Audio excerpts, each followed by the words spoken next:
Welcome to Kenton's videos. Enjoy the video.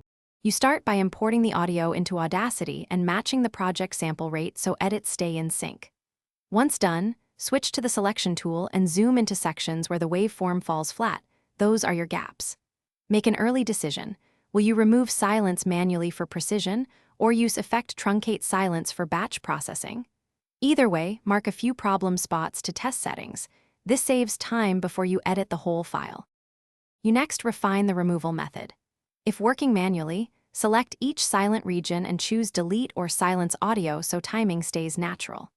If you prefer automation, use effect truncate silence, set a threshold that ignores low-level noise, set minimum duration to preserve short pauses, choose remove or compress, then preview and iterate. Make sure to apply short envelope fades at cut points to smooth abrupt changes. You finish by listening through the entire file and tightening any rough edits. Apply very short fades of about 5 to 20 milliseconds at each cut to remove pops.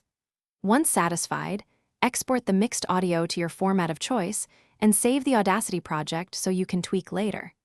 If you still hear clicks or missing syllables, try click removal or repair on the problematic region, or slightly relax the truncate silence, threshold, and reprocess that section to preserve natural speech.